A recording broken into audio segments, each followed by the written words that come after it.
Hello friends, मैं Akanksha. Welcome to all of you in Infotech rehabilitation channel. So guys, आज के tutorial में आज आपको पता चलेगा रिजर्व बैंक की गाइडलाइन के बारे में। तो होपफुली आपको ये वीडियो पसंद आएगा। और जिन्होंने भी हमारे चैनल को अभी भी सब्सक्राइब नहीं किया है गाइस, तो प्लीज़ सब्सक्राइब करें, लाइक करें और शेयर करें। और हमारे बेल आइकन को प्रेस करना बिल्कुल भी ना भूलें, जिससे कि हमारा कोई भी वीडियो अपलोड हो उसकी नोटिफिकेशन आपको मिल जाए। और गाइस, ये ट्यूटोरियल बनाया गया है टीटीएस के अकॉर्डिंग। टीटीएस की रिकॉर्डिंग है इसमें। और अगर आपको जहाँ भी समझने में कोई प्रॉब्लम आती है तो हमें कमेंट बॉक्स में कमेंट करके बता सकती हैं। तो चलिए आज का टॉपिक स्टार्ट करते हैं गाइस। पृष्ठ संख्या 1, भारतीय reserve bank of India, www.rb.org.in RBI 2017-18 DBR, no leg BC.96 907.005 2017-18। 9 नवंबर 2017 सभी अनुसूचित वाणिज्यिक बैंक आरआरबी सहित सभी लघु वित्त बैंक और भुगतान बैंक प्रिय सर मैडम का विकासात्मक और नियामक नीतियों पर वक्तव्य। 4 अक्टूबर 2017 वरिष्ठ नागरिकों के लिए बैंकिंग सुविधा और अलग थलग व्यक्ति। कृपया 4 अक्टूबर 2017 को रिजर्व बैंक ऑफ इंडिया द्वारा जारी विकासात्मक और विनियामक नीतियों पर वक्तव्य के पैराग्राफ 8 को देखें, जो चौथी तिमाही की मासिक मौद्रिक नीति वक्तव्य 2017-18 के भाग के रूप में है, जिसकी एक प्रति संलग्न है। यह देखा गया है कि ऐसे अवसर होते हैं जब बैंक वरिष्ठ नागरिकों को अलग करते हैं या शाखाओं में बैंकिंग सुविधाओं का लाभ उठाने से अलग अलग नागरिकों को अलग करते हैं। डिजिटल लेनदेन और एटीएम के उपयोग पर जोर देने की आवश्यकता के बावजूद वरिष्ठ नागरिकों और अलग अलग विकलांग व्यक्तियों की आवश्यकताओं के प्रति संवेदनशील होना अनिवार्य है। 2. उपरोक्त को देखते हुए बैंकों को ऐसे ग्राहकों की जरूरतों को पूरा करने के लिए निम्नलिखित विशिष्ट प्रावधानों के साथ उपयुक्त तंत्र लगाने की आवश्यकता है ताकि वे बिना किसी कठिनाई के बैंक की सेवाओं का लाभ उठा सकें। एक वरिष्ठ नागरिकों को समर्पित काउंटर वरीयता। अलग अलग विकलांग व्यक्ति बैंकों को एक स्पष्ट रूप से पहचान योग्य समर्पित काउंटर या एक काउंटर प्रदान करने की सलाह दी जाती है जो वरिष्ठ नागरिकों और ऐसे लोगों को प्राथमिकता प्रदान करता है जो नेत्रहीन व्यक्तियों सहित अलग अलग हैं। ऋण विनियमन विभाग, केंद्रीय कार्यालय, 12वीं और 13वीं मंजिल, केंद्रीय कार्यालय भवन, शहीद भगत सिंह मार्ग, परिवार 4 लाख है।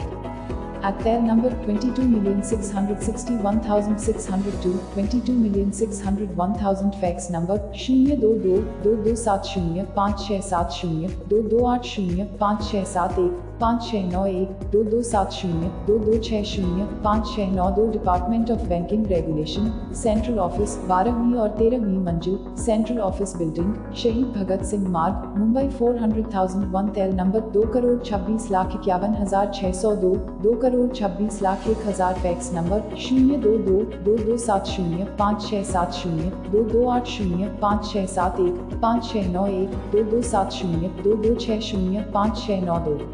आसान है, इसका प्रयोग बढ़ाइए। पृष्ठ संख्या 2।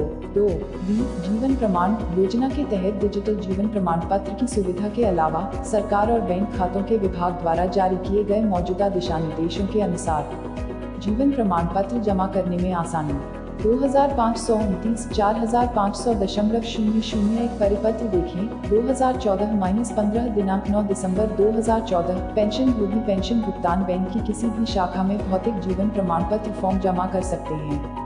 हालांकि यह देखा गया है कि अक्सर बैंक की कोर बैंकिंग सॉल्यूशन CBS प्रणाली में प्राप्त शाखा द्वारा समान रूप से अपडेट नहीं किया जाता है, जिसके परिणामस्वरूप पेंशन भोगियों को बचने में कठिनाई होती है।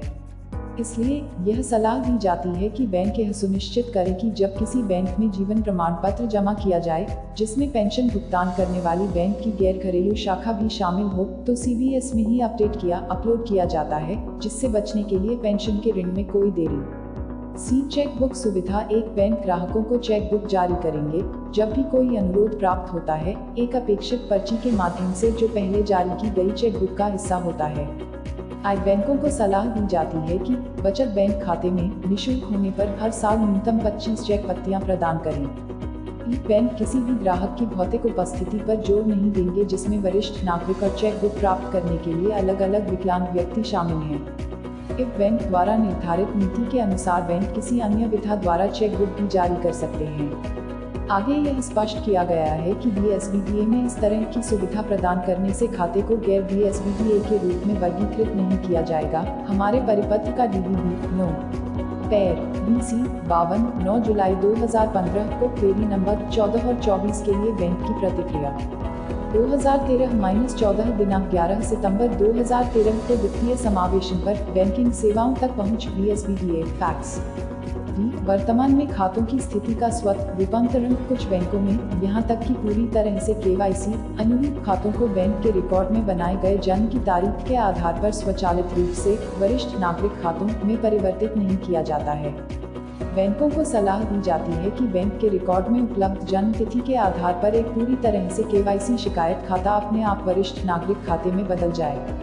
पृष्ठ संख्या 3 दृष्टिबाधित ग्राहकों को अतिरिक्त सुविधाएं बैंकों को सलाह दी जाती है कि हमारे मास्टर परिपत्र DBR NOLEG BC.21 907.006 2015-16 दिनांक 1 जुलाई के बीमार पुराने अक्षम व्यक्तियों को प्रदान की जाने वाली सुविधाएं 2015 में बैंकों में ग्राहक सेवा पर 2 स्वतंत्र गवाहों द्वारा अंगूठे पैर की छाप निशान की पहचान के माध्यम से खातों के संचालन के बारे में और ऐसे ग्राहकों की ओर से राशि निकालने वाले व्यक्ति को अधिकृत करना भी दृष्टिबाधित ग्राहकों के लिए बढ़ाया जाएगा।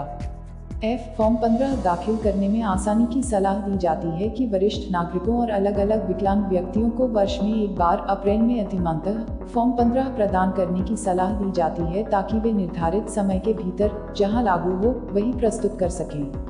पर 9 सटीक बैंकिंग हमने बैंकिंग विनियमन अधिनियम 1949 की धारा 23 के तहत 221200/2007 को परिपत्र DBOD NOBL BC.59 22.50-2010-2006-2007 के लिए डोमेस्टिक बैंकिंग के निर्देश जारी किए हैं। 70 वर्ष से अधिक आयु के वरिष्ठ नागरिकों और अलग अलग विकलांग या दुर्बल व्यक्तियों मानसिक रूप से प्रमाणित पुरानी बीमारी या विकलांगता सहित उन कठिनाइयों का सामना करना पड़ता है जिनमें नेत्रहीन हैं। बैंकों को सलाह दी जाती है कि वे बुनियादी बैंकिंग सुविधाएं प्रदान करने के लिए ठोस प्रयास करें। रसीद के खिलाफ नकदी और उपकरणों के रूप में लेने, खाते से निकासी के खिलाफ नकदी की डिलीवरी, डिमांड ड्राफ्ट की डिलीवरी, ऐसे ग्राहकों के परिसर निवास पर नो योर कस्टमर KYC दस्तावेज और जीवन प्रमाण पत्र जमा करना। 3 बैंकों को पत्र और आत्मा में इन निर्देशों को 31 दिसंबर 2017 तक लागू करने और अपनी बैंक शाखाओं और वेबसाइट में यथोचित प्रचार करने की सलाह दी जाती है। आपका आभारी सौरभ सिन्हा, मुख्य महाप्रबंधक। पृष्ठ संख्या 4 अक्टूबर 2017 को गवर्नर द्वारा भारतीय रिजर्व बैंक द्वारा जारी विकासात्मक और नियामक नीतियों पर वक्तव्य। 8 वरिष्ठ नागरिकों के लिए बैंकिंग सुविधा और अलग अलग एबल पर्सन्स। यह बताया गया है कि बैंक वरिष्ठ नागरिकों को हतोत्साहित या ठुकरा रहे हैं और शाखाओं में बैंकिंग सुविधाओं का लाभ उठाने से अलग व्यक्तियों को अलग कर रहे हैं। डिजिटल लेनदेन और ATM के उपयोग पर जोर देने की आवश्यकता के बावजूद वरिष्ठ नागरिकों और अलग अलग विकलांग व्यक्तियों की आवश्यकताओं के प्रति संवेदनशील होना अनिवार्य है। यह निर्णय लिया गया है कि बैंकों को ऐसे व्यक्तियों की जरूरतों को पूरा करने के लिए स्पष्ट तंत्र लगाने का निर्देश दिया जाए ताकि वे हाशिए पर महसूस न करें। लोकपालों को भी इस संदर्भ में शिकायतों पर ध्यान देने की सलाह दी जाएगी। इस संबंध में आवश्यक निर्देश अक्टूबर 2017 तक जारी किए जाएंगे। सो गाइस, होपफुली आपको ये वीडियो पसंद आया होगा और ये रही RBI की गाइडलाइन लेटेस्ट है और ये आप वेबसाइट से डाउनलोड भी कर सकते हैं। तो गाइस, मिलते हैं एक नेक्स्ट वीडियो में एक नई इन्फॉर्मेशन के साथ। Thank you.